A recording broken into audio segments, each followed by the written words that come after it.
All right. Well, welcome everyone. Welcome. This is our Tuesday night meeting of the Stop LAPD Spying Coalition. And we are just getting started. It is Tuesday. It is the fourth Tuesday of the month is what I was trying to say. Welcome, Ryan. And so that means that this is our meeting about data-driven policing. We do have a coalition meeting on other Tuesday nights as well. We invite folks to join any and all of them. On the first Tuesday of the month, we have our working group that looks at policing and surveillance, including the ways that we police and surveil each other, even in our own spaces, through the lens of gender and sexuality. On the second Tuesday of the month, we have the fight against the war on youth. The third week is our general coalition meeting. And then the fourth meeting is this one. And yeah, we're so glad. Hamid has just been traveling, and we're really glad, Hamid, that you're back in town. And we look forward to spending more time with you. And all right. So yeah, I'm really excited. Thanks, folks, for taking the time. Sorry to be pretty confusing this week in terms of sending the meeting, in terms of like, is it going to be in person? Is it going to be online? We did end up having it be online, and I think that's more convenient for some of us anyway. And I'm really excited to be joined here tonight by Chella and by Mariella, who are coalition members, very long time coalition members, and are very much involved in the gender and sexuality working group, and doing a lot of work there that we're going to be talking about. So I'll just briefly note, go over the agenda real quick. And then I thought we could also just start off by checking in with each other, because it is just a small group of us, for anyone who would like to check in. But yeah, as far as our agenda, there's mainly two sections of this meeting. We're going to spend the first part talking about the fact that this is Pride Month, and the fact that this week is the anniversary of the Stonewall Uprising. Those two are, of course, connected. Talking about what does that mean? What's the significance of those? How our fights are connected, and then what are ways that we can be more involved, more supportive, more plugged in. So that'll be the first part of the meeting. The second part will be talking about community safety partnerships. And that will be, the idea there is that we have a fight against LAPD's policing program called Community Safety Partnerships. It's a part of their community policing, and it's kind of their central program that is expanding right now. And right now we're developing a plan for outreach, and we were interested in having folks work on that with us. And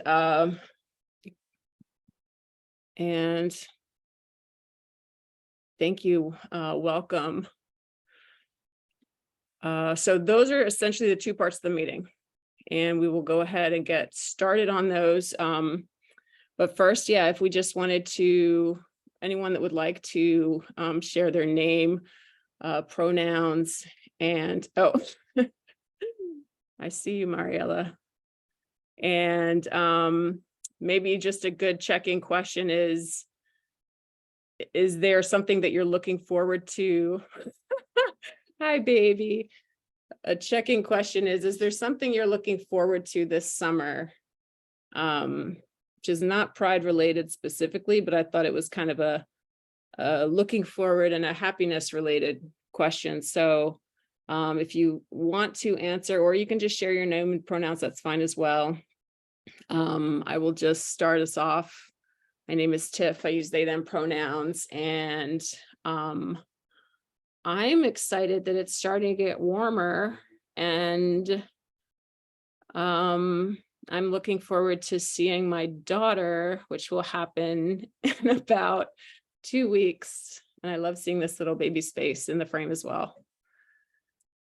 And yeah, I don't know, I'll pass it to anybody else that would like to share. You can also answer in the chat if you like.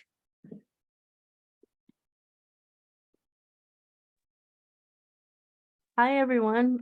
My name is Mariela Saba, and this is Haciel. And there's two more babies, but they're not right here with me right now. I'll have more space to share more about me and some other work that I'm doing. And what I'm looking forward to this summer, I am trying to apply to a grant in the next couple of days so that I can get some funds to do a kids summer theater, like rotating in community space. Yeah, so that smaller children have space to process the world in a creative way. And I used to do this really often, so I'm excited to bring that back into my life with my kids and other kids. And it's gonna be fun and revolutionary, and I'm excited to do it with or without money. Um, and I'll pass it to whoever would like to go next. Good to be here.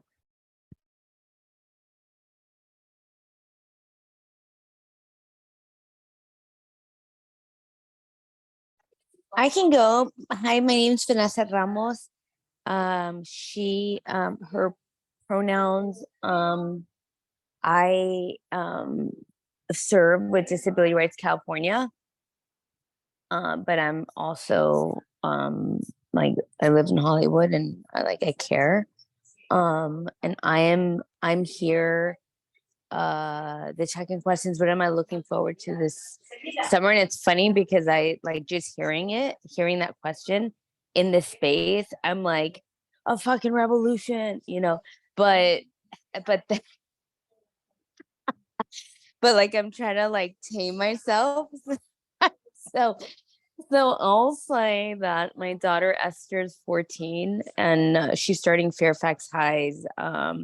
She's in the arts program there, so it's her first year in high school. So this summer, I'm just doing a lot of like yoni healing, yoni work, and just sharing that with her because I don't want to feed her nonsense. Don't do this, do that, but more just her getting in touch with her own body.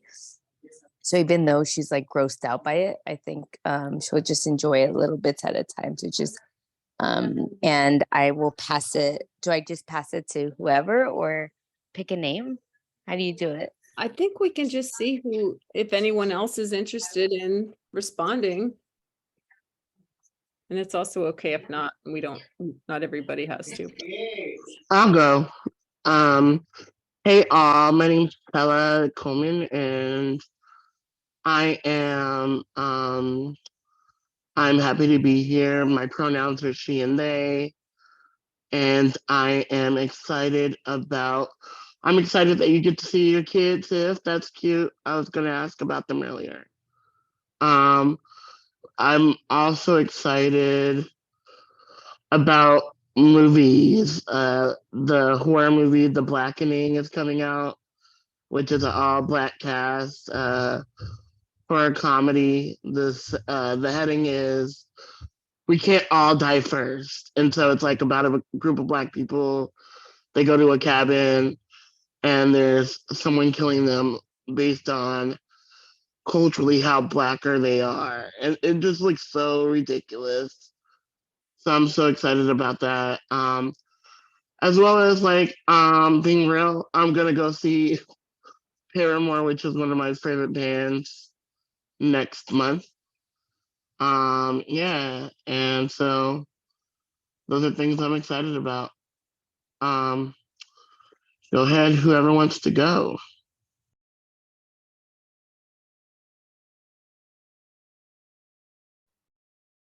I'll go ahead.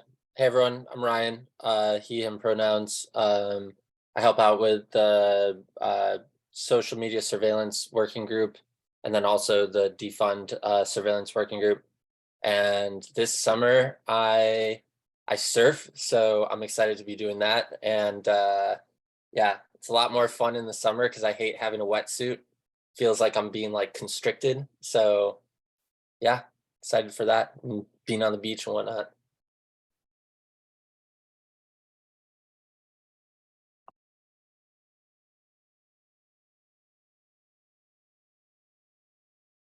These are great responses.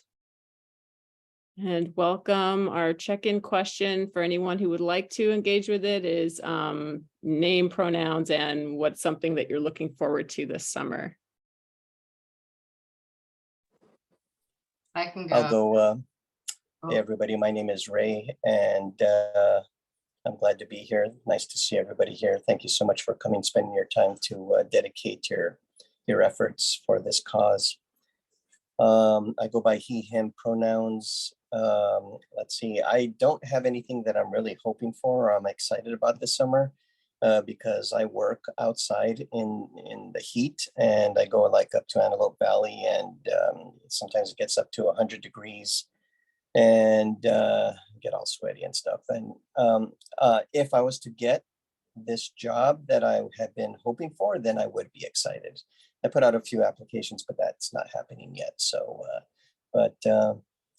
sorry to be a downer, but yeah, I wish I could have excitement with you guys. Thanks for your fingers crossed and your best wishes. That's all I've got. Thanks.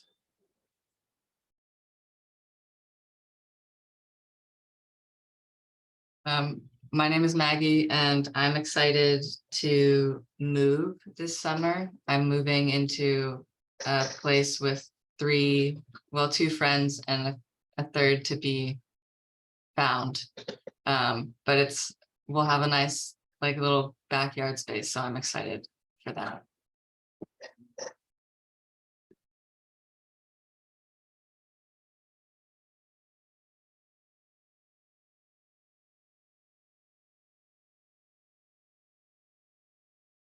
All right, if no one else wants to go, which is fine, then we can go ahead and get started, which I think we will go ahead and do.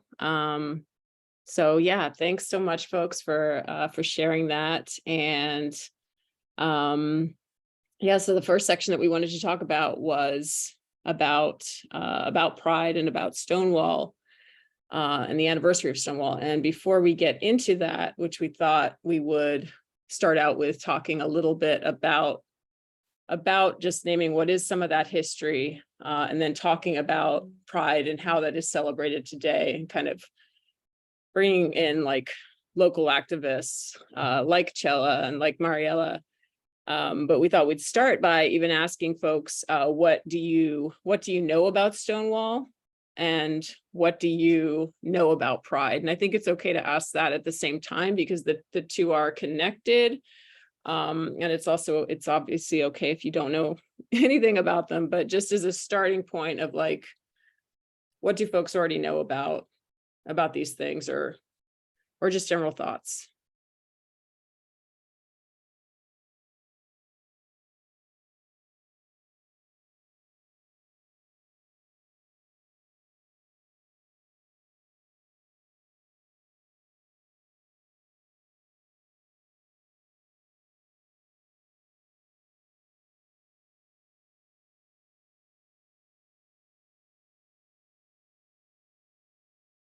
Welcome, Nora.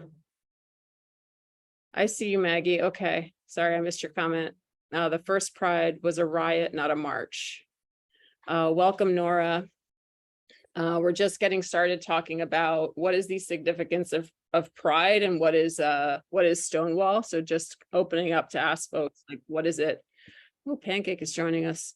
What is it that we know about these events? I'll ask the question again when Pancake gets in.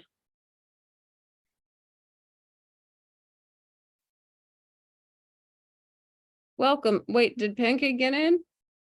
Yes. Hey, Pancake, thanks for joining us. We're just getting started talking about Pride and Stonewall and what is the significance of these events. And as Maggie has put in the chat, the first Pride was a riot, not a march. And that's absolutely true. The anniversary of like the first actual Pride parade was something that happened 1 year after or what's known as the first Pride parade is something that happened 1 year after the Stonewall Uprising, which is a riot that occurred in in 1969. And if folks don't have any other comments, I can get into a little bit more about like that history and what that was.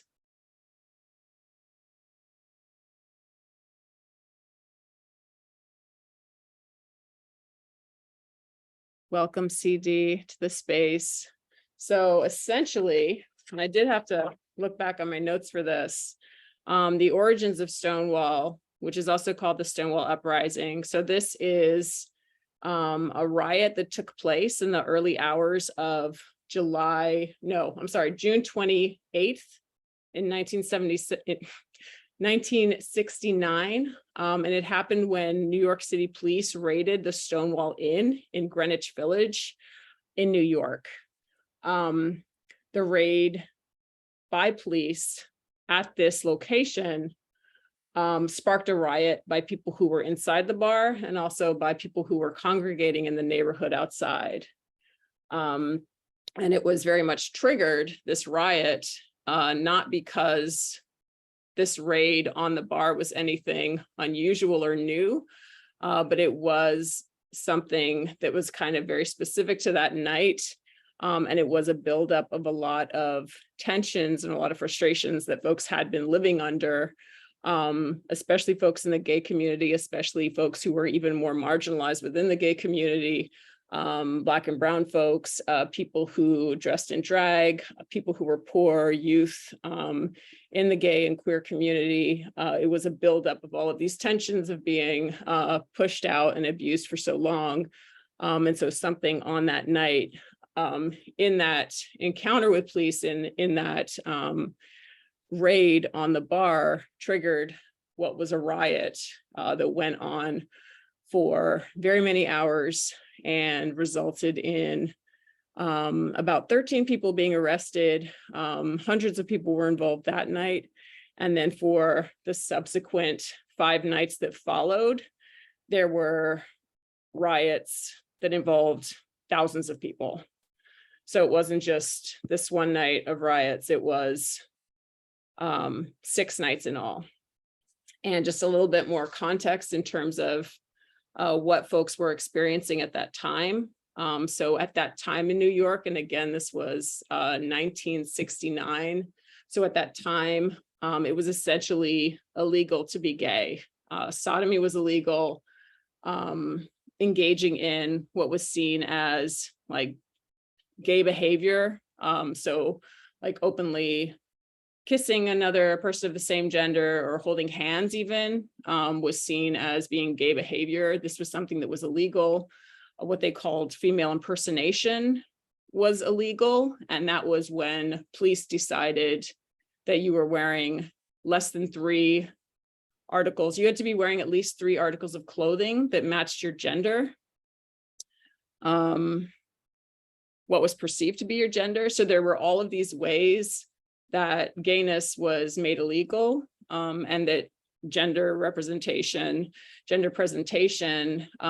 was made illegal.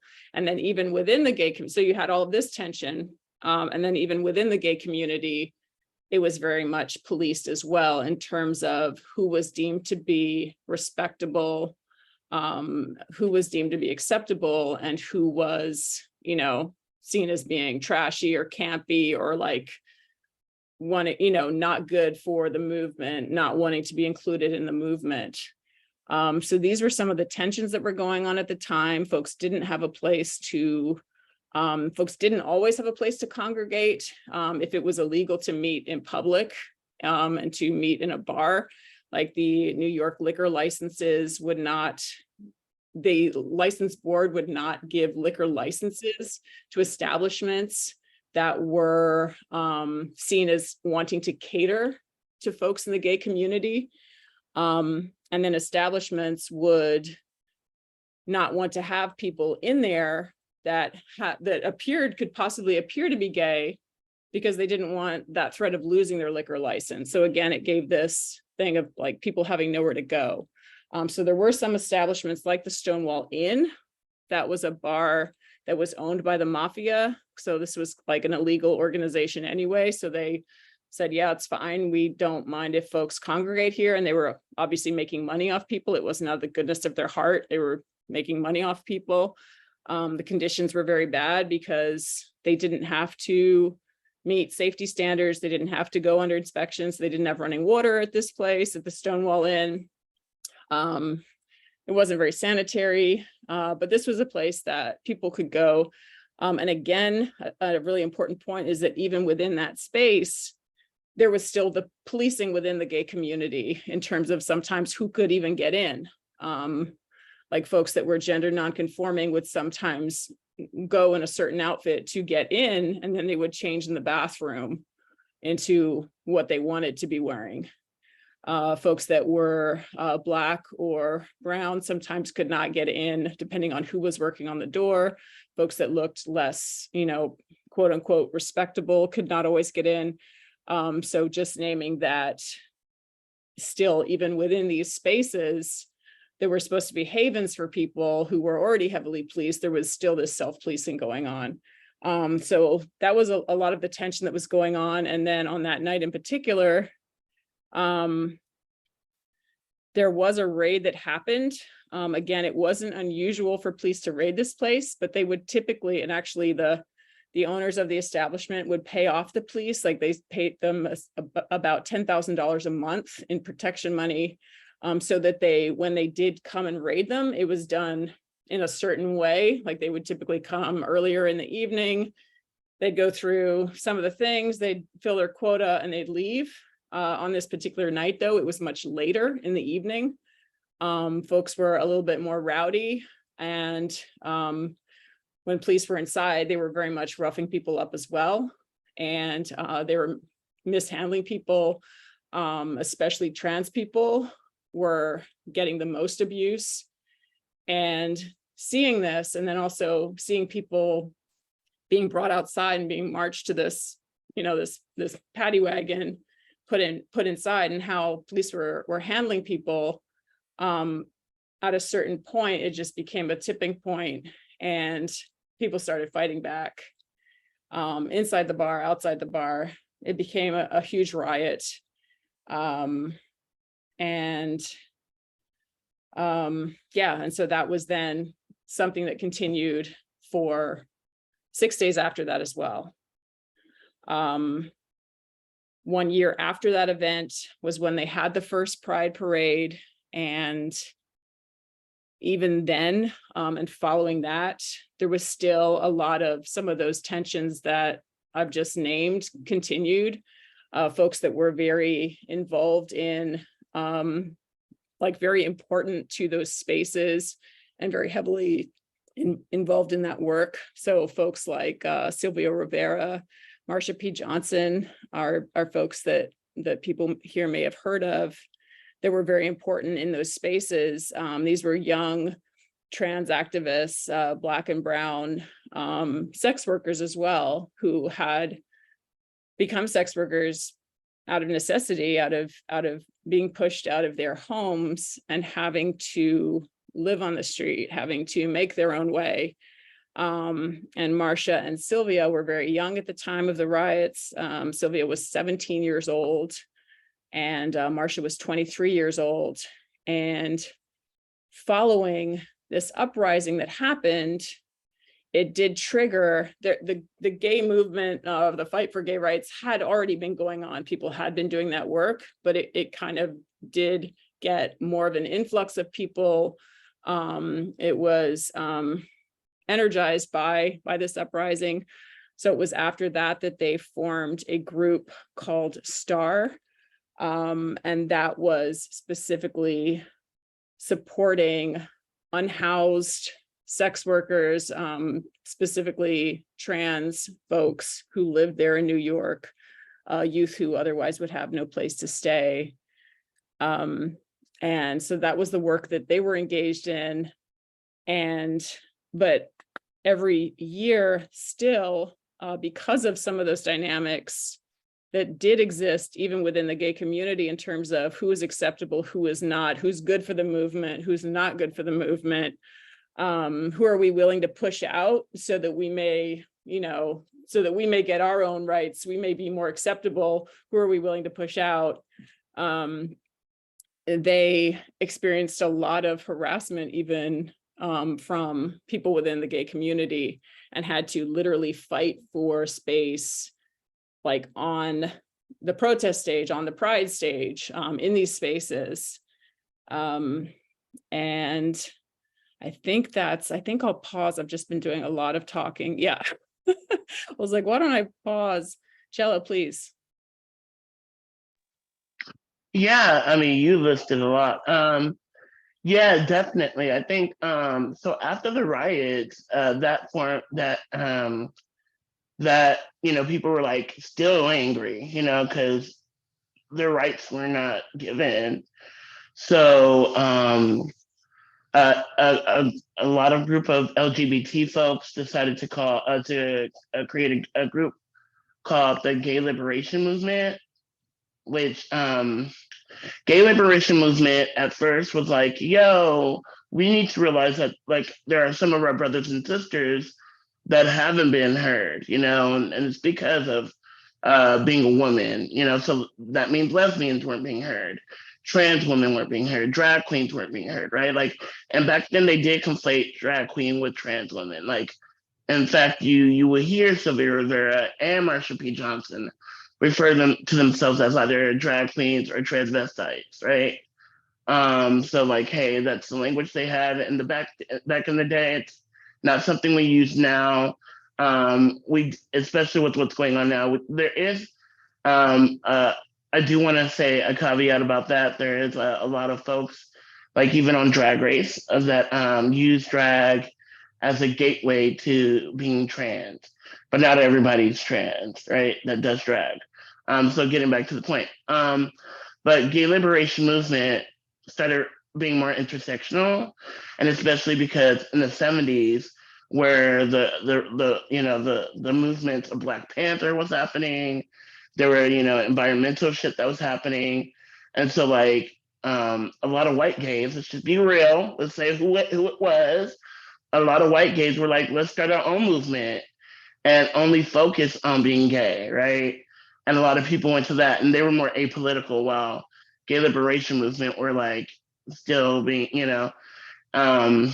yeah. And I do want to acknowledge something else, that while this was happening in New York, there is a club in Silver Lake called the Black Cat Tavern, where it was very similar. There was an uprising in Los Angeles as well around the 1967, I believe. And so like, there was and another movement, I don't know the year, but in San Francisco as well. So there were 3 different movements rising up. And I just think that it's crazy that, people were just like, enough is enough.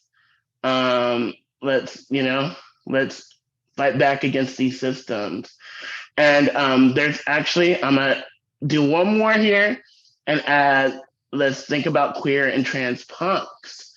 Literally in the 60s, because punk had its wave here in the 60s, and a lot of queer punks didn't feel safe, and so they started forming what's called what now today is called queercore, which is queer punk, right? Which also was against a lot of the stuff you mentioned, Tiff, and a lot of stuff I mentioned. I do want to acknowledge it is a little bit more like we're all one, so you'll see cultural appropriation, you'll see, not a lot of people recognizing white privilege, but you will also see is against the establishment, because not just like this cis homophobic shit that we're going through, but also fuck capitalism, which is creating this shit, right? Also, fuck imperialism, which is holding our family and brothers and sisters down in other countries. Fuck, all the other systems that are like, holding us down. And also fuck this like hegemonic, just wanting to be accepted by the world, because we are queer. I love this statement. Be gay, do crime, but I like saying be queer, do crime. And that's what, one more thing about Sylvia Rivera and Marsha P. Johnson is they would like literally rob the Johns. They would literally set up dates, steal the money from rich people, mind you, from middle class people and rich people, and literally use that to house other trans drag queens and youth of color that were trans and queer. But yeah, I hope that I added some other context to that. If you have any questions, you can ask me. I'm going to go ahead and mute and let other folks either say something and or yeah. Thank you, Chella, so much. Yeah, I see you, Vanessa. Thank you. Yeah. You know, I am a product of rape. So my mom is a beautiful queer person. She's very butch and has been since she was a little girl, like from when she was in Honduras. And in the 80s, you know, butch women were getting raped and gay men were dying and nobody gave a fuck, right? And like, I know that we know all this, but one of the things, Tiff, that you shared that was very interesting is, you know, how the liquor license and the sabotaging of access was used as a way to demobilize and break up community. And I'd like to explore, you know, ways that we can further that story, maybe even through a zine, on how then it led to, like, you know, like the war on drugs and all that nonsense. Like, it's just interesting to me to see how within our communities, as a bisexual person, I say that, like, within our communities, I see that, like, we continue to be not only marginalized, but set up for failure, and really in very horrific ways. Yet, I think that that piece on the liquor license really starts to show how the police and how the state use and how the government uses its power, right? Like, liquor license generate money, right? So if, you know, if you're a restaurant owner, if you're a bar owner, you make money through that liquor license. So it's almost like with redlining, right? It's like blocking avenues, you know, that would allow for people to generate any kind of wealth, but also it breaks up community. And if I can't go to a bar, right, I may then, you know, start to like not hang out at the bar, and I may be exposed to drugs that then carry higher rates of incarceration, right? So if I'm allowed to drink at a bar, that's a way for me to socialize. And if I'm not allowed to do that, right, it really perpetuates the use of other substances that then strategically carry different rate, you know, that lead to different rates of incarceration. And the reason why I talk about that is because, as an advocate, one of the things that I see is that, you know, then someone's natural ability to express themselves is also in today's time bumping in against like SB 43, Senate Bill 43, that expands who is gravely disabled. And in that bill, one of the things that they add is, you know, if you are using drugs or if you have a history of drug use, and someone could point to, hey, you know, Vanessa's clean, she's 11 years clean, but, you know, I don't know, it looks like she may get loaded, right? She's headed for relapse. The police can literally intervene. And if you look even closer into what that bill says, you know, being inappropriately dressed is something that's also included. And I'm saying this because when Chela was mentioning, you know, drag and who, you know, drag, you know, for some people, you know, I know, you know, gay men who dress in drag and who perform, who are not trans women. And I also know trans women who you know, who perform in drag as a way of expression, right? So it's I don't know, like so much of this leads to so much. I'm connecting with the Sisters of Perpetual Indulgence, and it's so beautiful to see how, you know, zines and how different ways to advocate and speak out, show out is like where, like how we express ourselves. And I don't know if this is making sense to everyone, but it's making sense to me, you know, but I just think like there's so much of that. So as we continue to find expressive ways to express ourselves and to advocate, you know, as activists, it's interesting to see how laws are being pushed that will literally, if someone is inappropriately dressed, whatever the fuck that means, you could be held. And there's just too much leeway in that, right? Because if I'm an activist, if I'm a sister of, you know, perpetual indulgence, can they then be, you know, targeted if you know, younger generation starts to respond in the same way, you know, are they targeted, you know, and how is this all connected, you know? So I'll pause there because that was a lot.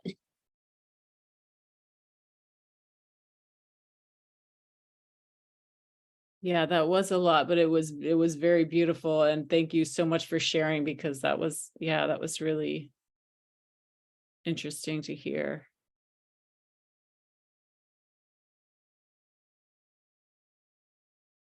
Any other thoughts or comments or questions from folks? It's also, it is interesting, like thinking and talking about Stonewall.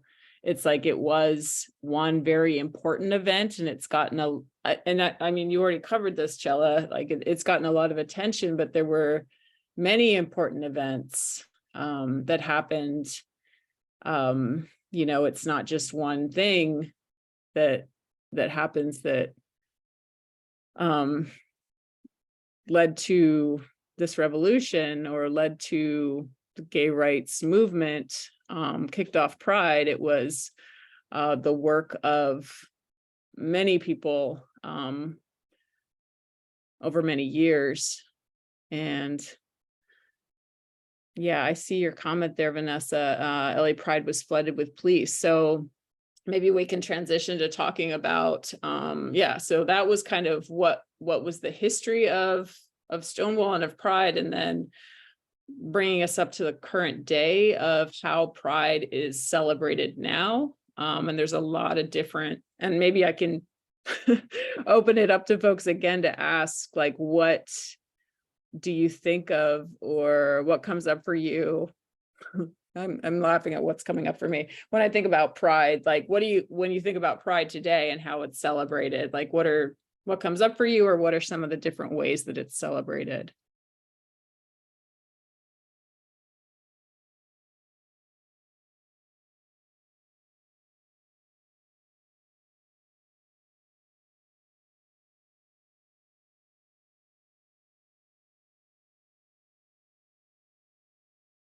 I can just share that what came up for me as I was thinking about the corporate sponsorship of it, and just how it's,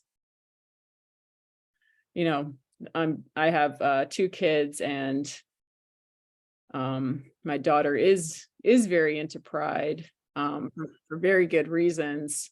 But when she is, you know, enthusiastic about the display at Target that is about Pride, you know, and that's completely fine. She's, you know, young, she should be excited about that. But then I have my own jaded view on that, because of obviously Target doesn't care about gay people. But yeah, so yeah, go ahead, Chilla. Yeah, so like there's this term that has been created with within leftists of trans and queer folks, and it's called rainbow capitalism, right?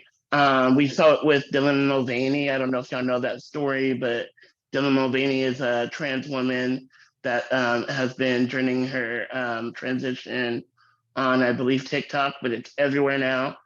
And Budweiser reached out to her, and they put her on, like they made her face be a part of like just a few select cans, like maybe even 100 or 200. I don't know how many, but it wasn't that much, right?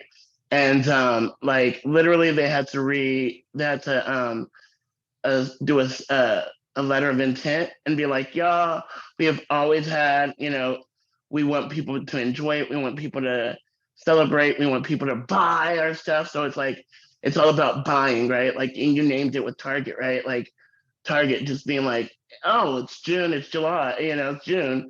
Yes. Or like even Starbucks, putting the rainbow flag on there, it's all about just you going to go buy their stuff, right? And I'm not at all against, I am not all, I live in this world too. When I have money, if I have a lot of money, I do go to Target if I can. I am a bigger person, so a lot of their clothes don't fit me. So like, but if it's right down the street from me, I am in Skid Row / downtown. So I will go buy my TVs from Target. But but like we can also be critical of the things we buy and be critical of like where it comes from, right? I think they don't care about trans and queer people. Just like Bank of America does not care about trans and queer people. Just like the police do not care about trans and queer people. The hermana, she named it earlier, like police at Pride. They've been at Pride for years and years. I think there's just been a movement to get them out of Pride in the last 10 years, especially with Mike Brown and Trayvon Martin and like, a bunch of other folks that have been murdered by the cops. And a bunch of other folks who don't forget that Black Lives Matter was started by 2 queer women. So like, that conversation of the intersectionality of queerness being criminalized and Blackness being criminalized. I love Hamid Khan's saying about the other, right? The degenerate trans and queer person, the criminal Black man, you know what I mean? And while I'm saying that, the non-seen woman, and that includes trans women, and that when it comes to Black people, right? So like there's always been this criminalization of that. And so they've always gone hand in hand. And so that's why I think there's just been a bigger push, especially with Black and brown folks, because they're like, wait, the same people that are coming to the Pride events just shot my cousin a few weeks ago, or just shot my friend's cousin a few years, so like there's just that like, and I think there's just, I think I'm done saying what I need to say, but yeah. So rainbow capitalism, hate it, love it, I hate it. Real talk. Yeah, thank you for that. Any other thoughts, or did folks attend? Well, I know Chella attended Pride. Maggie, I see you. Go ahead. I attended Pride in LA, and I also ended up catching some of Pride in San Juan this year because I was there for a conference. And both times it was really important. It felt really important to just be surrounded by other queer people, to see them and also see how many of them there are. And it's often like you're cheering for each other too, undeniably. So that part is important to me. But on the note of LA Pride being flooded with police, I did have this really uncomfortable moment when I got out of the metro at Pride. It was like towards where the end of the parade was. And there were a bunch of homophobes with their big signs saying like sin or repent or go to hell and stuff like that. And they're behind like the police line, right? And I wanted so badly to just get a cup of water and like pour it on their microphone, but I wouldn't be able to because I would get arrested for property damage. So instead I just like yelled some obscenities and put my middle fingers up to try and get some of that anger out. But it still like stuck with me after that moment. So I was still like injected with this adrenaline, this like rush that didn't feel that good. Like I don't want to be angry, screaming at people in public, but I was so like angry and annoyed to see it in that spot where I was like expecting to also feel safe, that I, reacted so strongly. So pride can be, I think, really complicated, but still so good to see queer folk.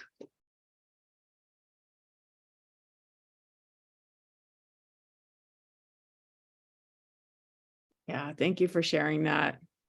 I do want to say something real quick. I know I'm taking a lot of space up, but I should. Real quick, I don't go to Pride to celebrate. I go to Pride to disrupt, right? And this year, speaking of like what happened, I don't know if y'all know this, but there was a trans youth that got arrested Friday, and it's this group that I was doing, that I was teaming with. So I am a part of this group. I've started this group called Queer Apocalypse. We started way back in like 2000 and I want to say 19, 18. And then with like the COVID, we kind of like, but then after George Floyd, and then after, it's a long story short, when Pride happened in 2020, and we saw the like, the rainbow capitalism, and also the co-optation of Black Lives Matter, especially Black Trans Lives Matter. My group, my queer pop, we decided to actually disrupt it, right? So I didn't go to celebrate with, no shade, but I didn't go to celebrate with queers. Some of those queers are yelling at us, telling us, why are we fucking stopping? Why are we stopping the movement? You know what I mean? And yeah, fuck those Christians. It's funny because I've been watching a lot of those videos of those Christians lately, even before Pride Month. And so I was already ready to see them. I'm glad I didn't see them, and I'm sorry that other folks had to see them. They are horrible. But yeah, I do it like, especially with my band. We like stop and we reclaim the space for Native, Indigenous, queer, and trans and two-spirit folks, and we reclaim the space for Black folks too, right? Because at the end of the day, I'm not for this corporate pride. At the end of the day, especially with the work that we do, right? It's part of the work. The very first takeover we did was in 2000, and we're in 23 now, 2021, 2020. And then we kept doing it. It's getting a little and little every year, but hey, I'm gonna keep doing it. Maybe switch up tactics, but which I did this year, and it didn't work out. So, but next year, I'm gonna do it a few months ahead and learn. But I do want to say that somebody was criminalized and taken to jail and assaulted by the police. And they had her in jail for like 3 or 4 days. I even had them talk at the gender and sexuality meeting. I did not them, I had somebody else talk for them and about the story because they were right there, whereas I wasn't. But yeah, and no shame. Like I get it. Like I hear it. I think it warms my heart when people have some kind of like, we need community, but just like not all skin folk is kinfolk, which means not all people that look like you are going to support you. It's the same thing for trans and queer people. There are some trans and queer people that don't give a fuck about police, that like literally want to fuck a police, that literally want to, be a police, don't forget that there's trans police now. But yeah, I'm gonna mute.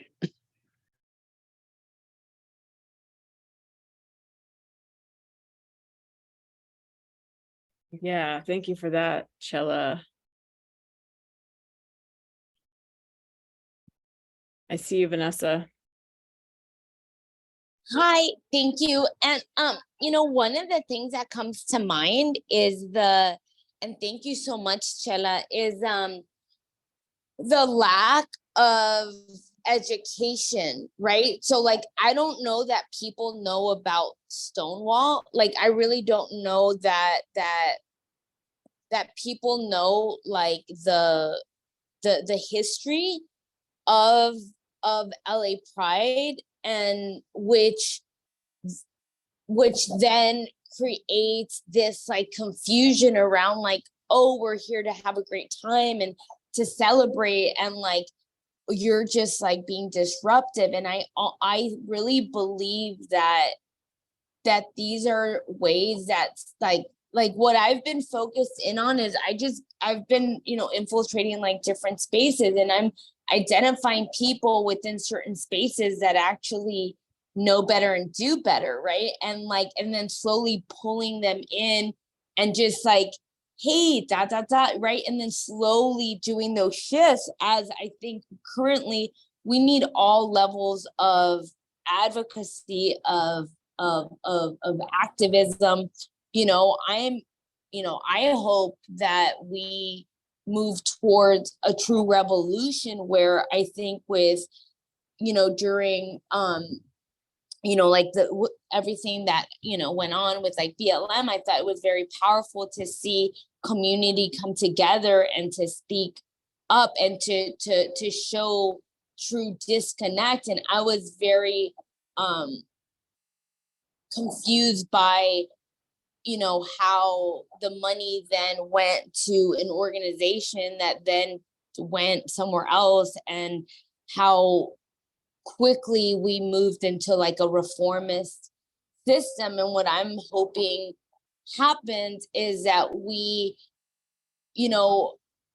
educate ourselves and others like an ongoing basis to build a true momentum for an effective takeover, because there's more people than there are these forces at play. And it's going to require a lot of patience, a lot of strategy, and this like work over and over and over again. And, I know my kid's going to Fairfax, and one of the things that I want to share is that Fairfax High still has a police academy, like a police magnet. So you could be in the arts program, you could be like in the general school, you could be in the arts program, and then there's like this LAPD police magnet. And we didn't realize that it was like really a thing. Like it was almost like we laughed, like we're like, what the hell is this?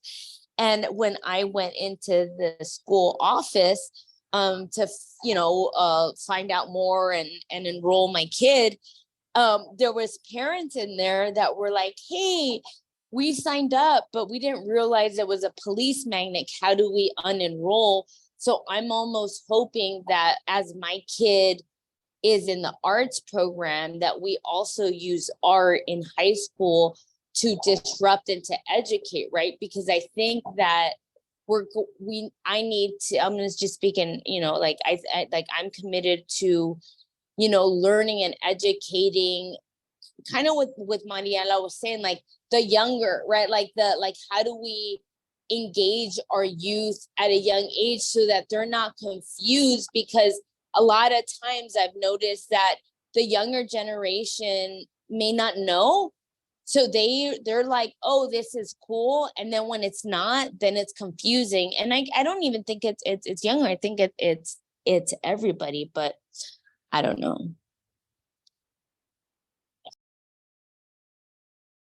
Yeah, well, and I'll just say, and then I'd also like to invite Mariela to talk about, because Mariela, you do a lot of, if it's a good time, of course, I see your baby behind you, doing a lot of work with youth. But I mean, I've been surprised and encouraged by hearing conversations among youth and how normalized it is, to be understanding that folks are different, our different sexualities, our different genders, and like how fucking common it is. Like it is so like normal, and like it and that was like so encouraging to me. Like my daughter is 17, and she's been talking about this stuff for probably like like a while, and it's just like it's part of their conversations. It's very normal for them to have different pronouns, different sexualities, and that's like, I'm like, God, it's like so encouraging. So on that note, I wanted to, Mariella, you are someone who has been working with youth a lot, so just want to invite you to, I guess, talk about that. Thanks for the space and conversation. It's been really good to listen. Couple thoughts. One is I guess I might have been aware a long time ago, and I didn't realize it till we refreshed on our story earlier on Stonewall, that Marsha P. Johnson and Silvia Rivera were young people in the riot. So just wanna remember that and part the conversation from there, from youth power and youth in particular being attacked in many fronts, but especially trans and queer youth that are facing some of the most attacks right now from the state and across, what is known as Turtle Island, in this settler colonial US state, that there are hundreds of bills across the states for the last several years just rolling out.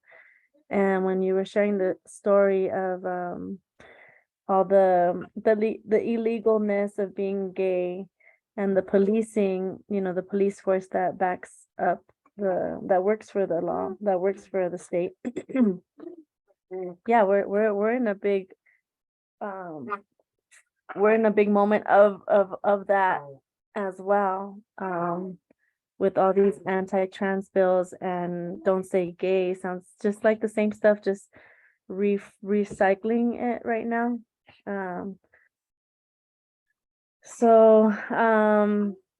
Yeah, for me, what I wanted to share was just like the many ways that we can respond in these moments. And one thing that I'm helping do is organize with other younger trans and queer youth to organize a retreat. We're actually in the area right now. I just came from checking out the retreat space with one of our youth organizers. And I want to share, just like when we both were planning to go, we're like, when we booked this space, when our another coworker booked it, did they let them know explicitly that we're a queer space or not? Like all the background that we have to do to check, like, oh shit, what am I wearing? I want to be myself in any space. What is my co-organizer wearing? Because who we are and what we wear, who we be, is policed all the way to the extent of killing folks. So yeah, I just wanted to share that, because that's real and that's daily for many bodies. And we are organizing a retreat called Gender Expansive Magical Seeds. That was the name of what that we came up with, and it was a queer youth based in Philly came up with that magical name. And it is centering young people of trans and queer identities. Folks are coming from different places. I will no longer disclose the location for safety because the attacks are very real, but I'm happy that we're going to be grounded and supported by nature, and nature is queer and trans too, just like all natural things. We actually have someone coming through from the Bay Area who's going to be like our queer trans nature guide. And we're going to do some activities to actually identify trans and queerness in plants and other living species like people, besides people. So just, lifting that we've always been here and will be, and anything that is deviant of the mainstream narrative of white supremacy is a threat to the establishment and all that crap. But I'm always on the winning side and present with us winning, and part of helping us win is creating spaces like GEMS. It's just wonderful that we're going to have 21 youth and a team of 15 support folks, all of trans and queer identities, mostly youth of color, and coming from some southern states too. This is doing something like this is possible through support from grant makers for girls of color who are also having some more introspection on their name, because not everybody can identify with the name girls. So anyway, they're putting down money for us to do this. And it covers most everything, but we are right now in the final stages of planning. Like, I just checked out the Airbnb and they don't have pillows. I'm like, we gotta buy pillows, or we gotta ask people to bring their pillows. But I do want to drop a donation link, because that's, if you know folks who have can support in this way and drop $5, $10, $20, all of that will go to this retreat. And I want to share it as an example of things that folks could do. This space will have workshops on the anti-trans bills led by a parent, Lisette, who's based in Arizona and has a trans son and is fighting in the front lines of the Arizona bills, and is gonna, help school us a bit, or share what they've been learning on those front lines, so we could build power across different regions that we're all in. We have Celestial, somebody who's doing like trans and queer identities in visual culture and doing healing workshop through photo shoots, and just like affirming our beauty and our existence. We have someone else named Victor doing a reclaiming cultural wealth and uplifting the fact that we have a lot of cultural wealth in our identities. It's going to be an interesting workshop. And yeah, we have a whole bunch of other beautiful activities. This is a healing justice based space. Many times the folks who are pushed out of homes and schools and different spaces are trans and queer youth who are surviving out in the streets. And many times these are the same folks who are targeted and killed, and many times these are folks who are also taking their own lives when the burden is too heavy on this side. That's what happens. So just want to center young people and support them in a space where they could see that, where they could be. Part of liberation work is just fighting to be, and see themselves reflected in each other, grow, because our gender identities and our identities can be very much ever evolving within our lifetimes too. So I'm just excited to create a space where folks are gonna have opportunity to be with themselves, be with each other, learn from each other, and there'll be a lot of intentional healing space, holding each other, holding the moment in time that we find ourselves existing, and trying to build our power so we could fight back, but also just have more space where we can just have joy and space for queer joy. So I look forward to a lot of healing laughter.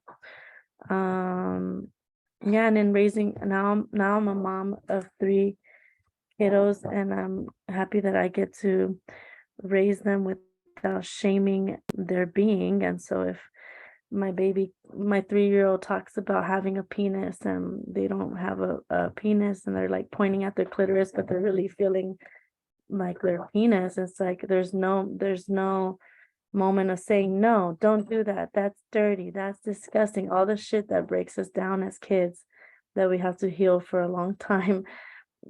Avoiding any of that, at least if I can do that in the home space, and then bring them to more queer spaces so that they could see themselves. And then oh my goodness, we have a spill here. And then seeing my 5-year-old, when they were talking about having multiple crushes, being able to talk to them about polyamory or pansexuality that I identify with, and there's no one shaming or there's no one saying you can't like more than one person. You can't, And then, and then there's a cousin who's being raised more heteronormatively and being told, pushing heterosexuality on my baby, and I'm like, no. And when my baby, it was so nice for me to say, I like all genders, I like different genders, I like people. And then my 5-year-old was like, I like both, because right now, in a lot of the mainstream stuff that they see, they'll hear boy and girls. Like, at least that's a step for them to be able to say, I like boys and girls openly. And then as they start learning about more identities. So yeah, it's awesome to raise them more freely. That's a great way to nurture a happier, freer future for everybody. And yeah, if you can support GEMS, I do ask for that. It was a nice grant of $25K when we started planning, and that was like, I can do a lot with anything. And then as we started planning and getting more youth, we're like, oh shoot, we need more money, and we wanted to make sure the 3 youth organizers were getting well paid. So then they bumped it up to $40K. And now that we're in the final stages of planning, we still need like 1,000 more for some more materials, because we want to make it really nice. And 1,000 more for some last some final transportation needs and some food needs. So we're trying to raise between 2 to 5K to help make it more help meet our needs. And then this space is gonna just like, what will happen here is gonna definitely multiply. I love that there's youth bringing their siblings, so healing with blood family together in a queer space is critical, and healing with chosen family and building larger chosen family is what helps us stay alive, honestly, and more so have joy, because we are that and we deserve that. And thanks for the space to share. And I will drop the donation link. Please feel free to donate if you have ability to donate. Like even $5 goes a long way. That could buy us some s'more sticks. The Airbnb didn't have some, and hey, why not? We want queer joy, and some of this stuff costs money. But yeah, we're gonna work with what we get, and it's just being in space together is gonna be awesome.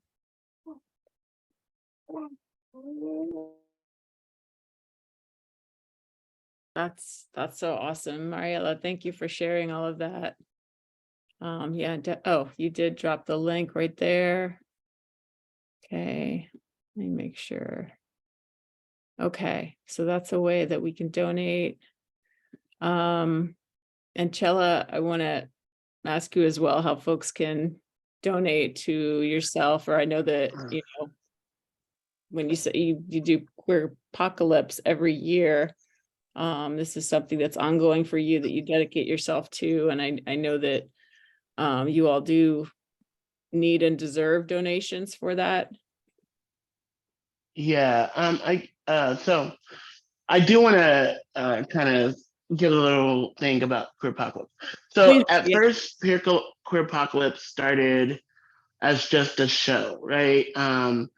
And I think with COVID, we had to revamp it, and not just because of COVID, but what happened with Isabel Ford and what happened with a bunch of Black trans women were getting murdered, and I saw nothing being done.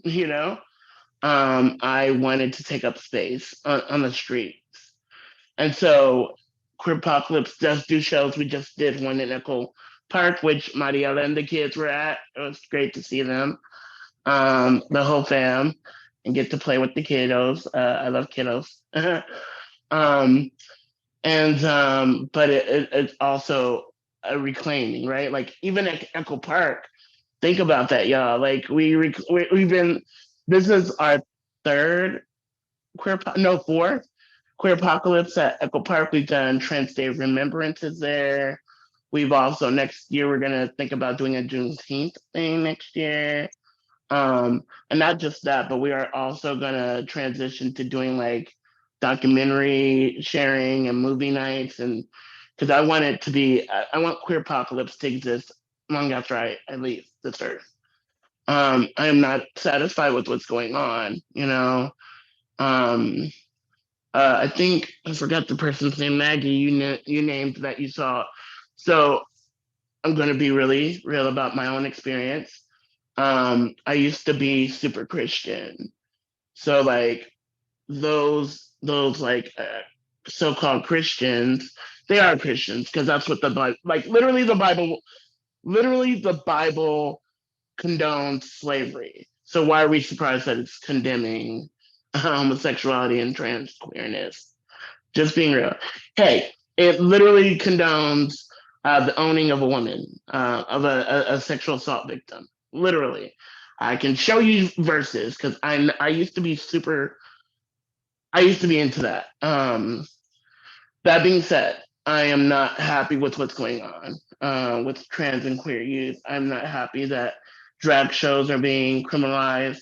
I literally am watching. There's this dude that goes around the U.S. with the billboard that says children cannot consent to taking hormones, whatever. It's like motherfucker, really, you got it all mixed up. And then he quotes the like suicidality of these kids, and it's like, yeah, because this world hates them. He's like, well, they're autistic. Yeah, the world hates autistic people. Yeah, they're of color. Yeah, the world hates you if you're born of color. What other things? What other things are you naming? Are they non-documented? You know what I mean? I'm sorry, I'm off base, y'all. I'm a little. Ugh. So I do want to say that yeah. So we're going to continue to do things. We're going to continue to do to like educate folks on like the prison industrial complex and how it relates. We're going to educate folks about the about the immigration struggle and why is that such a collective thing that we need to get on board and talk about. Not one more hashtag. Um, and also think about like other ways that we can support each other. You can always follow my Instagram, not mine, but Queer Apocalypse's. It's Queer Apocalypse 2020. I will post that in the chat, and then there's also my Venmo. But yeah, just follow the for the next show, because I think these shows, like we did a drag show 2 months ago at Eastside Cafe, and that was one of the best Queer Apocalypses show wise that I did. And I would say that last month's Echo Park show was the bomb. This was one too. I'm not gonna. It wasn't that too shabby either, but it was great to like reclaim space, and to be there as folks. Yeah. So that's all I gotta say. Remember, y'all, that we are not gonna win this war by siding with the oppressor, by joining the oppressor, by infiltration of the oppressor. We're gonna win it by like literally matching them with like literally the master's tools will not dismantle the master's house. Audre Lorde, y'all. Read some Audre Lorde if y'all don't know her. She is amazing. Um, yeah, I do gotta go because I want to self care. Um, love y'all. Thank you for having me, and yeah. If y'all next week we're gonna have gender and sexuality. That's I'm right. one of the facilitators. Huh? I said, that's right. Yeah, I'm one of the facilitators for that too. That's why I'm leaving right now so I could just chill. um, yeah, and yeah, you can always, like I said, Queer Apocalypse. I will post it in the chat before I head out. Yeah, just follow us. You can follow myself. I'm always posting stuff about what's going on. Yeah, and thank you, Tiff, for letting me talk about this stuff. And yeah, y'all just remember, literally, I encourage all of y'all, if you have 5 trans women of color in your circle, reach out to them and tell them you love them, please. Like literally right now, there are times we don't feel it. We might have this like facade, like we doing it, like we okay. But some of us need to just hear it. You know what I mean? Um, to reach out to 5 trans women of color. I encourage all of y'all.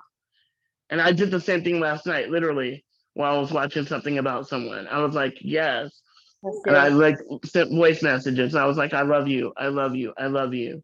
So I'm like, what did I do to deserve this? So I was like, just being you. ACAB, but 12, chill it out. Love you, Chella. Thank you, Jella. And I also want to transition out to be present in the space I'm in and with my baby that's getting inside a cat cage right now, which is really funny, real quick. Hey, baby. We are at a friend's home. But before I go, does anyone have any questions or comments? And then, yeah, I just dropped that donation link earlier. Please feel free to copy paste it. And if you don't have funds to drop, but you know someone who does, please forward it to them. Any questions or comments before I go? I was gonna ask, do you have, just because I know some of us, it's that forget to do things, it's easy to sometimes like follow, like, do you have any social media accounts attached to this or? Yeah, that would be with Familia Trans Queer Liberation Movement, or for short, Familia TQLM.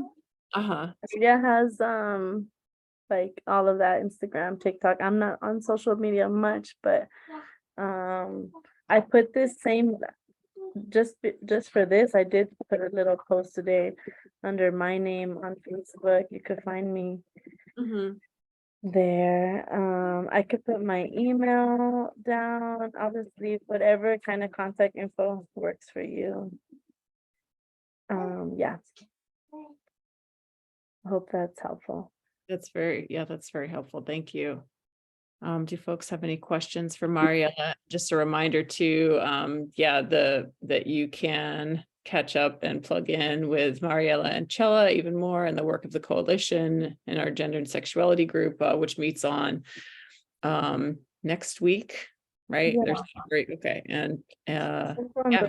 the 1st of July, so I'm not sure if we do have a session that day or not, but Okay. we will let y'all know. We'll announce it at the coalition, and it's usually the first Tuesday of the month. Yeah. And we're so glad that you could join us, and yeah, really appreciate you. Same. Thank you all for your time and attention. I see your hand, Vanessa. I'm happy to. Yeah, and I'm new to the space, so and like a question that I have is, like, Disability Rights California, we have an LGBTQIA plus employee resource group where we all meet, and we meet virtually. We're advocates throughout the state, and there's times where we bring people like LGBTQIA plus orgs or different people or groups join to share a little bit about what they're doing or something, things of that sort.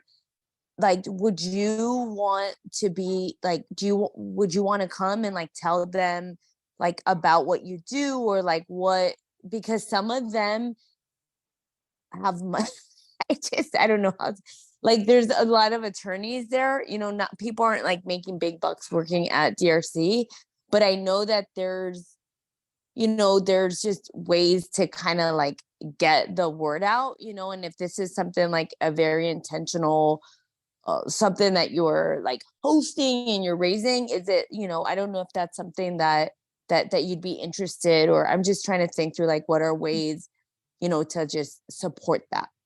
Well, that's a great way. I'm happy to connect with your folks or folks folks who have more access to resources and funds and can send it in the direction that could really use it and make great things with it. Yes.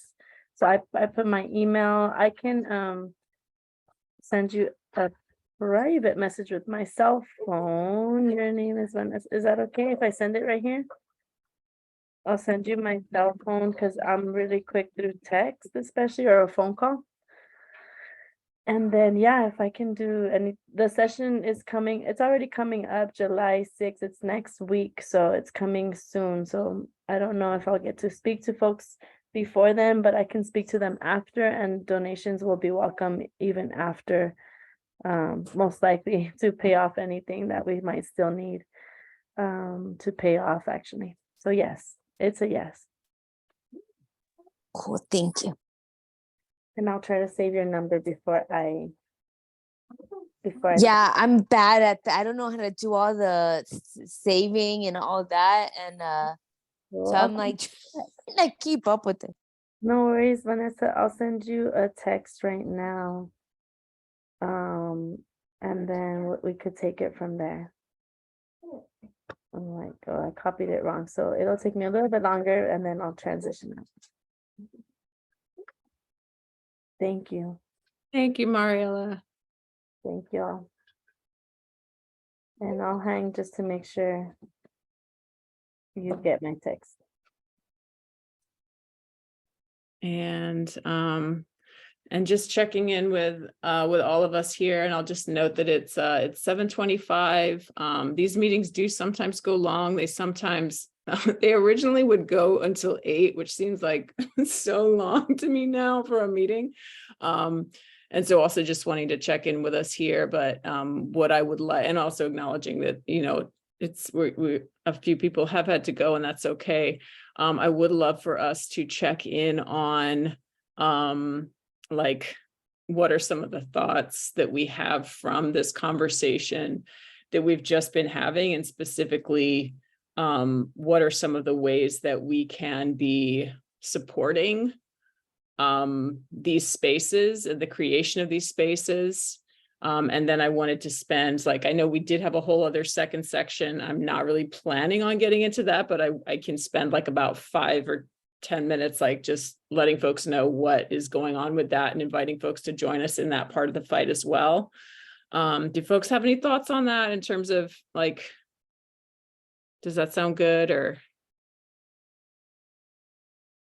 bye, Mariela. Thank you. Thank you all so much.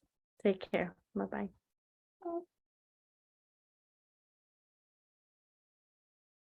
I'll probably proceed with that plan unless folks have any other thoughts, but I did want to open it up to see if folks did have any thoughts, and it's okay if not too, but just in terms of like listening to Mariela and listening to Chella, something that is that has been coming up for me, like 2 thoughts that were coming up for me just during this meeting, in terms of like, well, what is our role, and like what else are we needed to do, especially those of us who do enjoy certain privileges, whether that's you know, our skin color, or whether or not we're passing in terms of gender identity, or what spaces we have access to, how safe we are in everyday spaces versus who's not safe. But 2 of the things that came up for me, one is that just thinking about like historically and also currently thinking about how like queer and trans, especially Black people and brown people had been, like we talked about Stonewall, and historically pushed out, like kind of marginalized even within their communities, and how that's still continuing today, and still even happens in organizing spaces, even happens in the movements that we're in. So what is our role in decreasing that, or what is our role in not being complicit? And I don't know that there's an answer to that right now, but that was one thought I was having. And then also the other one I was reading in preparation for this conversation was I was reading an article by Tourmaline, who I believe is a Black trans activist, and talking about how we extract what we need from activists like Marsha P. Johnson and from Sylvia Rivera. Like, we extract their image, their you know, their lives, what they did, what they stood for, and we may like cite them or reference them, but how are we, you know, how, like, are we changing the actual conditions that impacted them? And I'm just I think about that today. It's like, yeah, like, so how are we actually not just like talking about folks and censoring folks, but are we actually doing that work of making making the world safer for folks, and not just, kind of engaging with people in the way that we choose to, and then, but not like essentially being okay with the fact that people are still under threat every day. So those were two things that came up for me, and I know that's a lot. So again, it's okay not to respond, but just wondering if folks had any other thoughts or things that came up for them.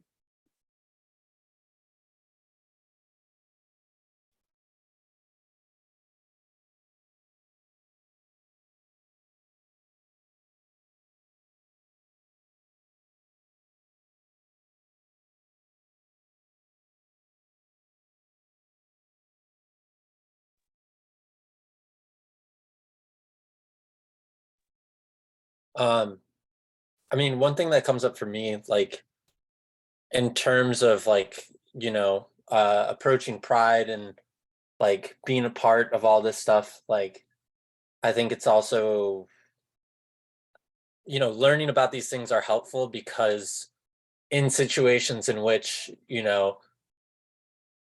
there are moments where, say at Pride, there's the police doing this, or there are protesters doing that, and not like being held as accountable as other, like other activist groups and stuff like that. I think understanding the history behind it and being able to, as someone who's not, as just a tall, normal white guy, like I'm,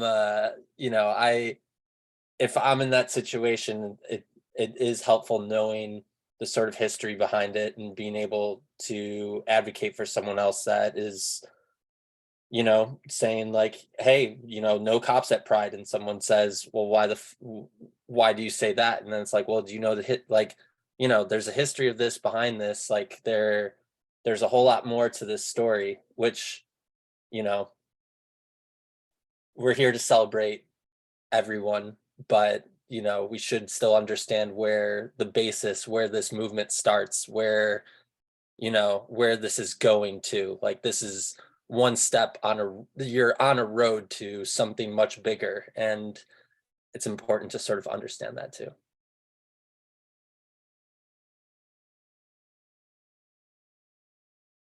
Yeah.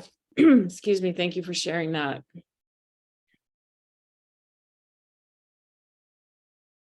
I think the education piece, I feel like I've been talking so much. It's like my first meeting, but yeah, I think the education piece, I don't know that people, I don't think that that the general public know. And what ends up happening is that when people have a response, like, why is there police at Pride? People are viewed as like problematic, like, look, oh my God, like you're ruining, like, you know what I mean? Like, this is a community event. Come on, like, why are you trying to start a fight? But so I think, like, how can we stay creative and really, create messaging, work on the zines, like do all that kind of stuff where like we're really just educating people over and over and over and over again. And like, it takes compassion and patience, because not everyone's going to advocate, right, the way that we may want, in many different ways, but it's going to take like an all hands on deck if we're really going to, take over fully, you know what I mean? And I can't stress that, like, compassionate enough, because I know sometimes it may feel frustrating. Like, I used to be, really like, just, this is a period, the end, like that, and then one of the things I started to kind of realize is like, like, what are ways, right? What are ways to continue to poke holes, right? And then have the system drown itself out, which is, it's going to take, I think, like a true uprising. But I think communication, like, I don't know that people know, and then the people that know, it's hard not to be like, fuck you for not knowing, you know what I mean? Like, it's like this, it's a very tricky place, but that's where I think the staying creative and just working on messaging, you know, is really important. And as I say these things, please know that I'm willing to do the work, you know what I mean? Like I'm willing to, you know, to participate. It's not, I'm not just like, oh, and do this and that. And like, you know what I mean? Like I'm down. Yeah, no, thank you for that. And yeah, and I encourage you to check out our other meetings, like the one that's on the first Tuesday of the month, because that is our gender and sexuality space. Yeah, and you've raised a few good things, and you referenced like art a few times and like the use of art, and that's like that is, yeah, I mean, like Mariella and Chella both, like they, I mean, Chella is an artist. Mariella is very good at like creating like beautiful banners and signs, and also just the notion of like using art as therapy as well, right? So instead of like just having a session that's about creating art, and then also just using it for different things. But I was thinking about that in terms of this is like, yeah, like I think it's just like you can use like what are the different, we can apply many different resources to this, or there are many different ways to be creating in connection with supporting the movement, or supporting like the work of Chella or Mariella. Thank you so much, Maggie. And I think we probably will wrap up soon, just because it is getting late, and I know that folks probably have a less of a tolerance for Zooms than they maybe used to 3 years ago. But yeah, just saying that I think we can bring all of that energy to those spaces where the work is being done, and be like, okay, what are the resources you need? And I think that's great. And I'll just also say, like, in terms of like, how can we support, like in the coalition, it's something that like we have our different working groups, but we don't always show up for each other. Like we sometimes get busy, and we don't always go to each other's meetings. We don't always check in with each other. And it's hard, because like even just doing the work of like planning a meeting and showing up to a meeting, like even that in itself is work. And so saying that, because like for folks in the gender and sexuality group, like sometimes they need more support than some of our other groups. And even just acknowledging that, like, even as a coalition, you know, we sometimes have that like inequity of maybe not giving more of our like emotional support and time to the groups that need it the most, or just thinking about and like acknowledging like, okay, what are ways that we can be supporting more, showing up for each other, and also having those hard conversations of like, what am I being complicit with, and like, what am I doing to challenge these threats to folks' existence? Because sometimes, like, if you're not personally under that threat, you just aren't thinking about it sometimes. I say as a white person who passes as a woman. So, but yeah, so those were just a And few. the Olympics are coming, which is like the Olympics are coming, which are that's a whole other, but it's why we're seeing, I mean, it's just it all, whatever. I mean, CareCore, the Olympics, SB 43, housing, and you know, it goes on and on and on. But I think like that's where like I'm totally down to like learn more about like the different spaces, because I think the more that we work together, you know, on different things, and yeah, but yeah, right on. Yeah, no, that's 100% right. You're right. It's just, I said worse. It's only going to like increase in terms of like investment in policing, people being policed, public spaces being policed. So yes, you're right to raise that. and gender in sports, that's another thing that we're seeing, right? Like with the Olympics are sports are gender oriented. But I'm literally gonna just stay muted, because like this is just so much up my alley that like I just won't stop. Yeah, that's okay. And I'll just see if there's any other questions or comments that folks have. And then what I'll probably do is I'll talk a little bit about our community. Oh, I see your hand, James, please go ahead. Yeah, I had a question on, I was at the gender and equity meeting, and I thought this was just a general meeting, a community meeting outlining the issues surrounding policing. Did I misread something? I'm sorry, so you said that you were at the gender and sexuality meeting? Right. And then, then I came to this one and I was expecting to hear a conversation about policing in the community and general, but it seemed to be that this is really the same conversation that was going on at the gender and equity committee meeting. And I just was trying to figure out if I picked up the wrong meeting or what, or I read it wrong or what. no, yeah, no, that's a great question. And no, you didn't read it wrong. We did spend much longer than I had anticipated. I'll be honest. We were supposed to spend about half of our time talking about the things that we did talk about, and then the other half also talking about community policing and LAPD's central community policing program, which is something very important, and that's ongoing work. And I'll speak about that in a couple minutes, but not going to be spending a whole lot of time on it. I apologize if that's that you kind of had some overlap of content there.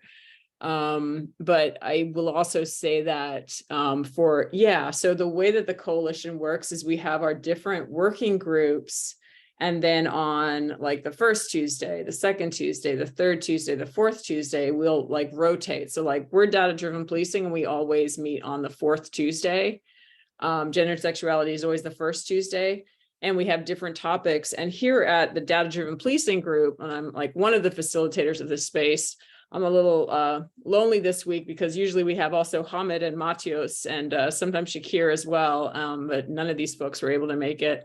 But usually I would say we don't probably talk enough about issues to do with gender and sexuality. We do talk an awful lot about policing and LAPD's data-driven programs and community policing programs and more about that. So I think it's good that we did talk about the stuff we did today because it's extremely relevant. And it is connected to policing in general, and who gets policed, even in public spaces. And also just like the safety of folks in private spaces as well. But yeah, I encourage you to come back to our fourth Tuesday night meeting. I guess the short answer is yes, we do have different things that we talk about, and I don't think you misread it. Does that make sense? Yeah, the issue is that I was expecting more of what you were going to do over the next 10 minutes for this meeting. Yeah. I can see how you would expect that. And I read the description, and like I said, I went to the gender and equity meeting, and there was a lot of focus on that. And in listening to the meeting tonight, it seemed like I had deja vu all over again, to quote Yogi Berra. That I was in the same meeting again, and I was interested in the community policing aspect, and that's all. That was okay. Well, what I'll do is I'll definitely why don't I transition into that now? Although like we probably won't spend. That's fine. That's fine. Apologies to you for not getting that much as you were expecting. But yeah, I think I'll go ahead and transition us into just talking a bit about that working group, the community policing working group that we're engaged with. I would especially love to hear from you, James, like what maybe you already know, like you obviously your interest was piqued in hearing about it. So it would be interesting to hear more about why. But does that sound good to folks? I'm sure the answer is yes. Okay. Okay, Yes. right on. Okay, I'm gonna have some water. My, probably ahead. okay, to give you a little background. My background goes back to when the LAPD had the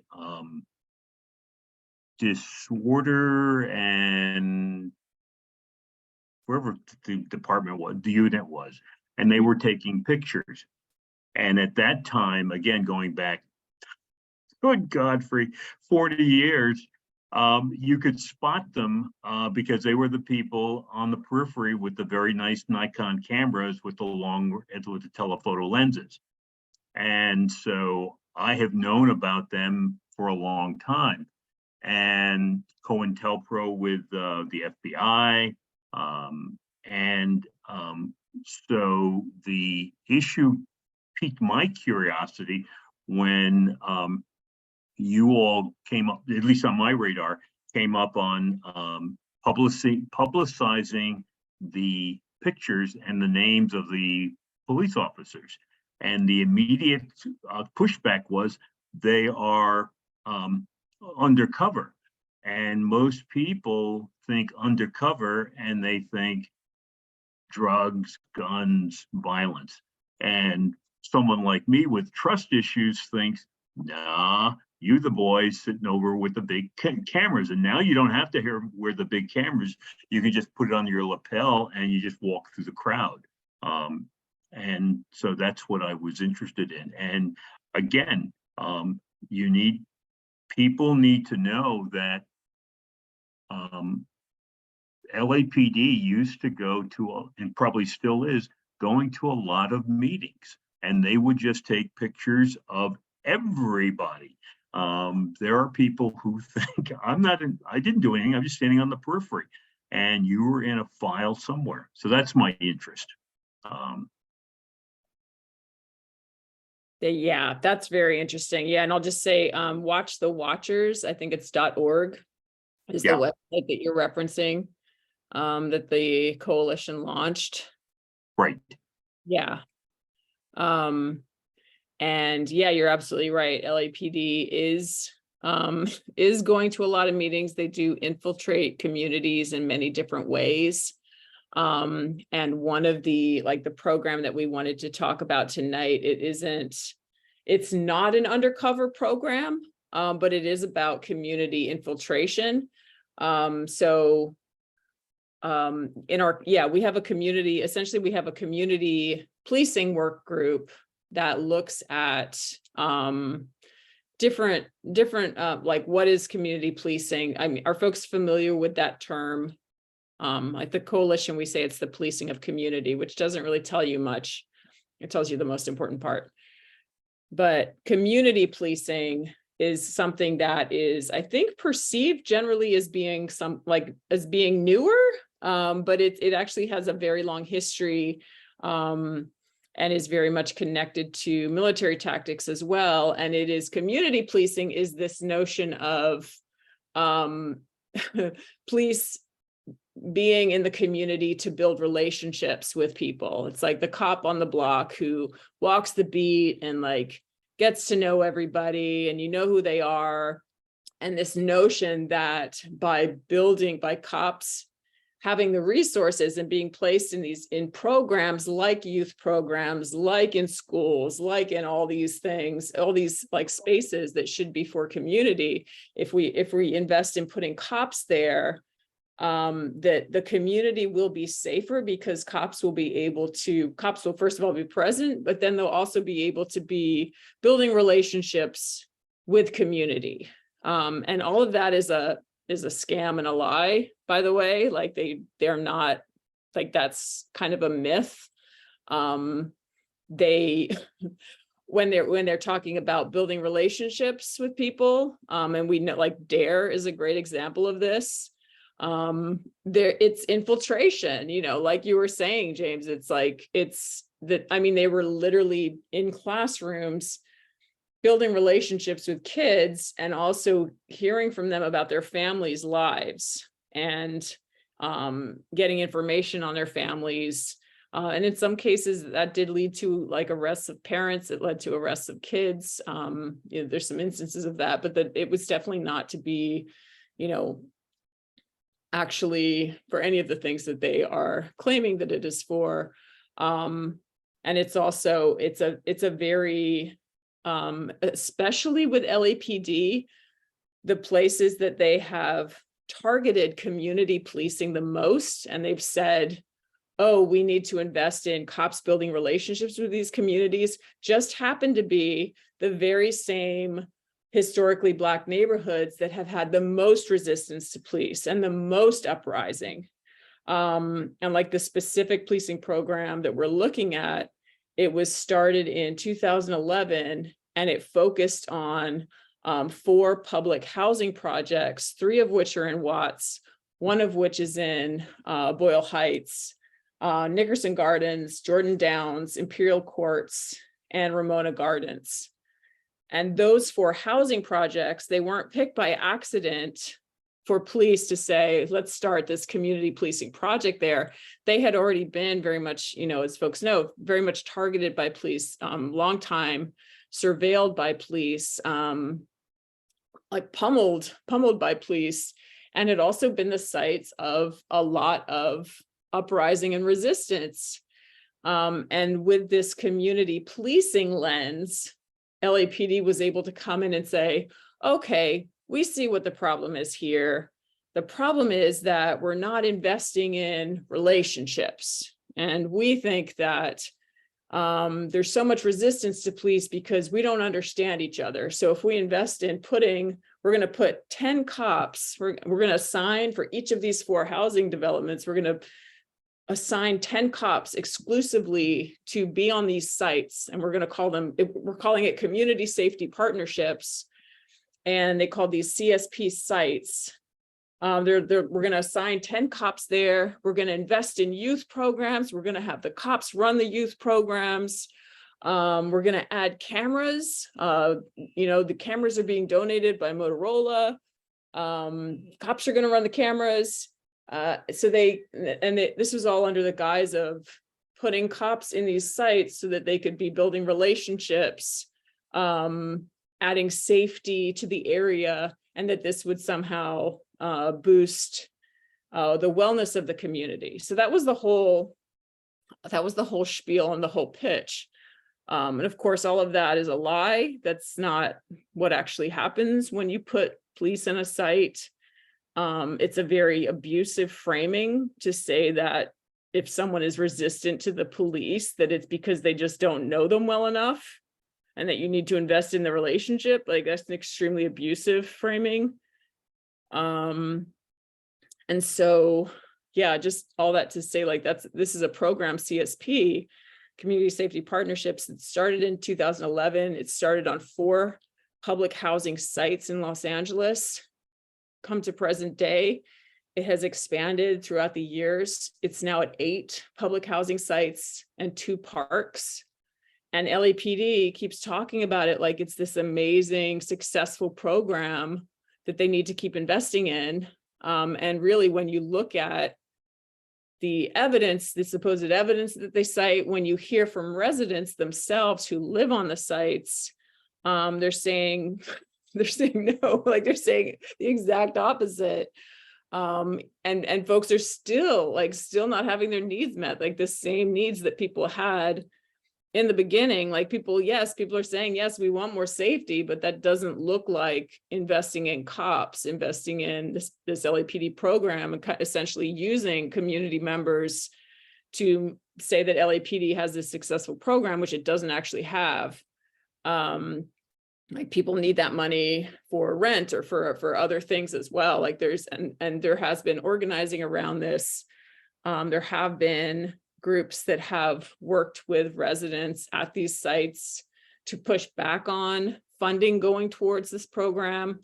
As far as how this program gets funded, it's even worse that for a number of years, LAPD hasn't even had funding for this program in its own budget. It's actually taken it from HACLA, from the Housing Development's own budget.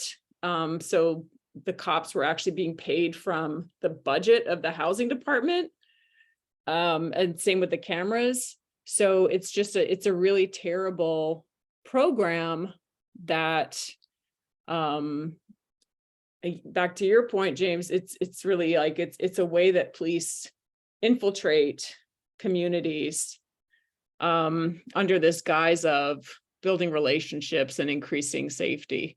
I see your hand, Vanessa. Yeah, and thank you, James, for like bringing up the because then I'm sorry if I like extended like the gender conversation at all or whatever. I do think it's really important, but I like James's comment reminded me on like, oh yeah, that's why I'm here. But one of the things I really want to highlight and just, you know, is there's like what, you know, we're calling the informant industrial complex, which I think really connects to community policing and the things of, you know, the things in that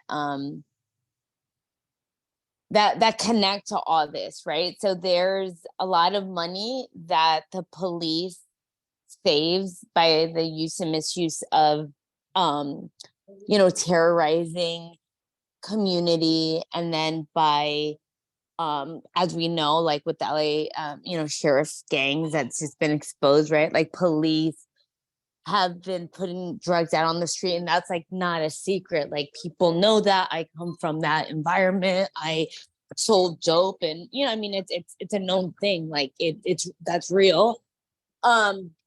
Yet there's like this unspoken part of what LAPD does with like informants, right? So on a federal level, informants have, you know, more access to being moved and changing their identity, right? And like all that kind of stuff. But when you see it on a city level, the resources aren't there.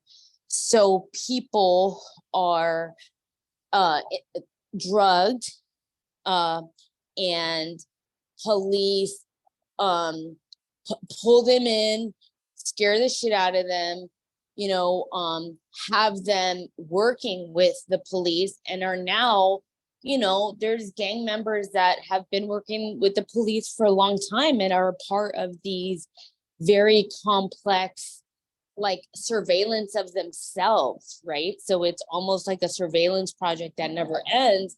And where I'm going with this is, you know, a lot of these children, a lot of these people end up incarcerated, you know, and a lot of these people end up dead. A lot of these people end up displaced by, you know, ending up in places like Skid Row, or like they feel like they've turned on all their friends, so they no longer have community.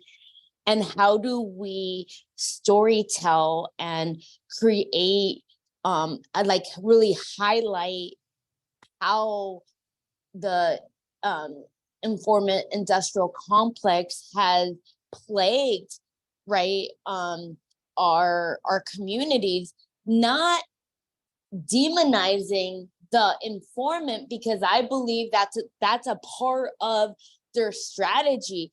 They have strategically created and really poured gas on the like, oh, don't snitch, don't snitch, don't snitch, because that keeps everything in secrecy. But the more that people talk about it and get real about what's happened, what's going on, you know, what they've been asked to do, I think we could reach more, because this whole us against them strategy that they have built themselves leads to this notion where, you know, the general public is like, oh yeah, community policing, oh yeah, that works, oh yeah, this, when we know that's not real, right? But what, like, these are these like hotspots where like, you know, there's this like, I don't know how to, it's like a false war created and designed by them. Like they have gained, they gain, and they have just strategized, and they're the thugs out on the street, right? Everyone else, you know, or many people have played into a hand that the system has developed, but this has been a scene that has been created by the police. So I don't know if there's work being done in that space, or how it all, you know, how we could connect it, because I think it and that's where, you know, like I laugh when I think of like the disgustingness of these machine cops or robocops, and like, you know, I can't wait till the data turns on their fucking self, excuse my language, because guess what? That those dogs are going to be recording all kinds of information, and as much foul shit as they do, watch them be catching themselves on tape. Do you know what I mean? Which happens when you look at, you know, federal cases. You'll see how the feds start zeroing in on themselves, or they'll zero in on like a local cop, a city cop that like that's doing some like bizarre stuff, right? But now with these fucking, you know, psychotic ways of policing, you know, my grandma's house got tear gas, and my little cousin wasn't even in the house. You know, she's an 88-year-old woman that lives in South LA, and they didn't pay. Luckily, my grandma was with me, but if she was in the house, they would have killed her. Her house got destroyed, and they $0 and 0 cents to fix. You know what I mean? So like sending in a robot, so they gassed her house even after they sent in a robot because it messed up. Do you see what I mean? So it's like there's these bizarre things that go on, but how do we do work in building up community through, you know, highlighting the informant industrial complex, but not in a way that makes people feel like they can't talk about it, because that's a part of the sham. Yeah. Those are really good comments. I'm sorry that happened to your grandmother. You said it was your grandmother, right? Yeah. Yeah, 88 years old. Yeah, Normandy in Washington, 1000%. And my little cousin, who I'm sure the police had interacted with him, because when I was selling dope, he said, you know, I mean, whatever, it goes on and on. But, you know, some of the people that are walking around high talking about, I'm working with the police sent me, like, that's not because they're on meth. That's what the cops want people to believe. And maybe a few people maybe have that experience. But please understand that what people are saying is real. But how do you prove it? You can't prove that stuff. Yeah. Well, and I see it is getting past 8 o'clock, so we are gonna wrap up. But in terms of got it right behind you. But in terms of building off what you're saying, Vanessa, in terms of like what do we do and what are we doing about it? Like something that's kind of where we're at in the coalition is, you know, we've been looking at these programs, we've been talking about them, learning more about them and tracking them, but we've been having conversations with folks, but we want to be reaching out more and working with folks who are impacted, who are directly impacted, and building relationships with folks who live on CSP sites, who live around them, who even in areas that, like I said, it's a program that they are continuing to expand. They're looking to open up 2 to 3 sites in the next few years.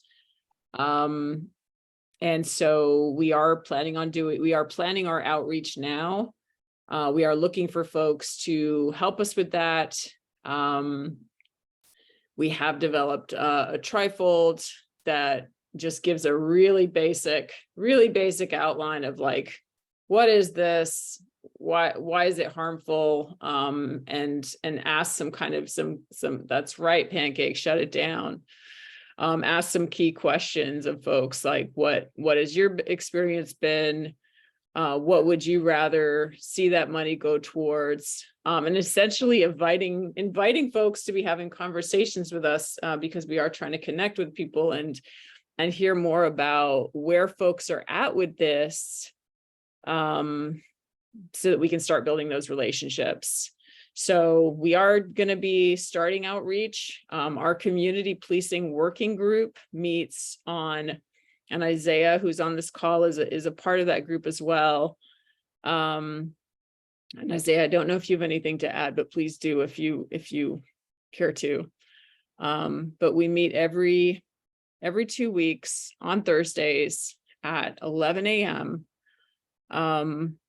And we may at some point soon start using that time instead to do outreach instead of having our meeting. We're planning on doing outreach.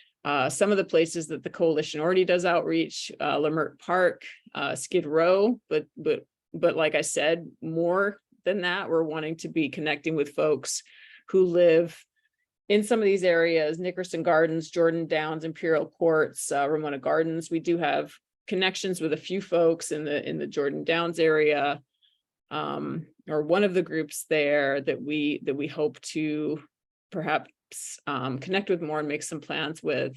But if folks here have any interest in joining us in that, or perhaps are able to connect us with anyone, we're definitely interested in that support and that help. Or if folks are just interested in like joining our group to keep learning more and keep building these tools. Like we have some tools now, we have our trifold, we have a website that's called nocsp.org that talks a bit more about community policing. And yeah, so those are some of the things that we're doing. Yes, please go ahead, James. CSP again was community something. Oh, what is CSP? Yeah. Yeah, it's a community safety partnership. And I'm not sure. Isaiah, do you remember if it's partnership or partnerships? I think it's a community safety partnerships. Okay, Hamid always gets mad when I get it wrong. But community safety partnerships is what they call this program. Thank you. Yeah. And like I said, it's at 8 different housing sites now. And then they've started expanding it in 2017. They started expanding it into parks as well. So it's now at Harvard Park and at South Park. And so they've started like taking over parks as well. So